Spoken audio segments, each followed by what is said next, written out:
As the Democratic leaders tried to create some sense of unity this week, there are others who are actively looking to capitalize on the discord in both major parties, like Massachusetts' own Jill Stein, the Green Party candidate. She crashed the Democrats' convention yesterday, along with Fox Business Network host, and I'm not making this up, former MTV VJ Lisa Kennedy. But when Adam Riley started asking questions, he definitely caught her attention and overall caused quite a scene.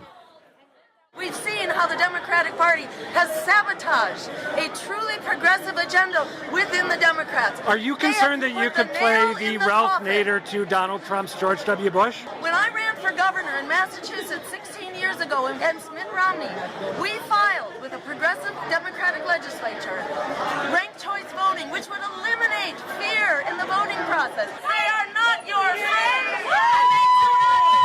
Your vote on that basis alone. Cover that, corporate media. Go to your own convention, Jill. This is not your convention. Bye-bye.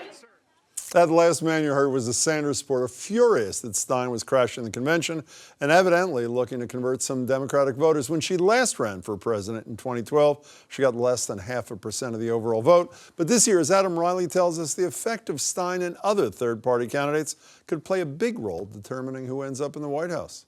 Here in Philadelphia, it's beginning to feel a bit like 2000, when Ralph Nader's candidacy helped put George W. Bush in the White House. Bernie Sanders wants his supporters to get over their disappointment and back Hillary Clinton. Based on her ideas and her leadership, Hillary Clinton must become the next president of the United States. Talk to the Sanders faithful, though, and it's clear that many of them have other plans. I am not going to be supporting Hillary Clinton for president. Could you imagine under any circumstances voting for Hillary Clinton? Which brings us to Jill Stein, who's run unsuccessfully for Massachusetts governor and Secretary of State. This year, Stein is running for president in the Green Party. And on Tuesday, she crashed the DNC with a Fox Business crew, touting herself as the principal choice for Sanders loyalists. Much of the press is coming out with a sanitized story of what's going on inside the convention, as well as a sanitized story of what's going on outside. I asked Stein if she's concerned that her campaign could help put Donald Trump in the White House. Short answer, she isn't. We are seeing a rise in right-wing extremism, not just in the United States, and it's not just Donald Trump, it's also throughout countries in Europe. What is driving this? It is policies like NAFTA, like globalization, like the dominance of the banks. Who gave us those policies?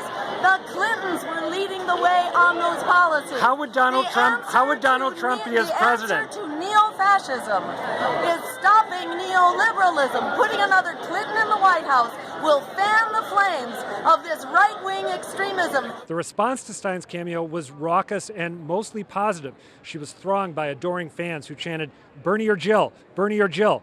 But not everyone who saw Stein's cameo was pleased. I'm a Bernie supporter. She is all about herself. Okay? It's rude.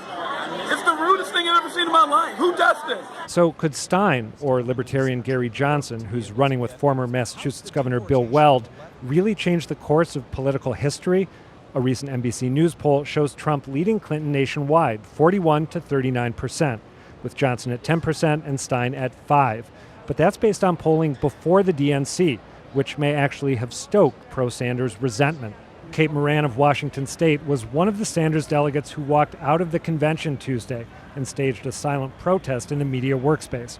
Too much fog is surrounding the way that all the voting had gone down. Right now, it doesn't sound like she's inclined to vote Clinton come November. I'm going to make certain that all across the board on all of the ballots, progressive people are going to be voted into office. A statement that's probably music to Jill Stein's ears. Reporting from the Democratic National Convention in Philadelphia, Adam Riley, WGBH News.